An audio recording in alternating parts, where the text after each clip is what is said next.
क्या आपको पता है कि आरबीआई जो है, जो करेंसी हमारे इंडिया में सर्कुलेट हो रही है, वो आरबीआई की एसेट नहीं होता, बल्कि आरबीआई के लिए एक लाइबिलिटी होती है। चलिए समझते हैं इसको एक सिंपल से एग्जांपल के साथ। मान लो आप एक ऐसे देश में रह रहे हो जिस समय अकबर का रूल है, और उस समय जो कॉइन्स होते हैं वो सिल्वर के हैं। अब कॉइन में दो चीजें आप लोगों को नोटिस करनी है। पहली है उसकी फेस वैल्यू, यानी कि मान लो उसके ऊपर जो है वो लिखा हुआ है 10 रुपीज। ठीक है। अगर मान लो उसकी फेस वैल्यू को मैं इरेज भी कर देता हूं, तो उसकी करेंसी की इटसेल्फ, यानी कि जिस चीज से वो बना है, अगर उसको भी मैं सेल करूंगा तो वो 10 रुपए का बिकेगा। यानी कि फेस वैल्यू जो है, उसके फेस पे जो वैल्यू है वो उसकी खुद की वैल्यू के बराबर है। तो इसको बोलते हैं एक ऐसी करेंसी जिसमें intrinsic value is equal to face value. लेकिन आगे चल के हमें यह समझ आया कि मेटल जो है वो पूरी दुनिया में जो है वो लिमिटेड है।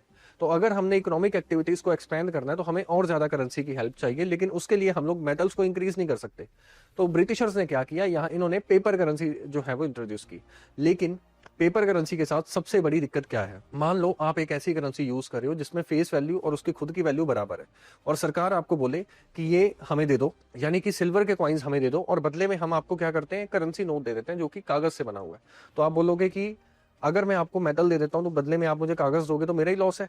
तो गवर्नमेंट ने इसके लिए एक आइडिया निकाला। उन्होंने बोला कि हम जो है वो करेंसी पे लिख देते हैं कि द गवर्नर ऑफ आरबीआई शैल पे you this much amount of money, और नीचे मैं साइन कर देता हूं। यानी कि सरकार जब उस पर स्टैंप लगा देती है कि हम आपको इतना पैसा पे करेंगे, तो वो उसकी क्या बन जाती है, लाइबिलिटी बन जाती है। इसी लॉ को ग्रेशम्स लॉ ऑफ मार्केट भी बोला जाता है।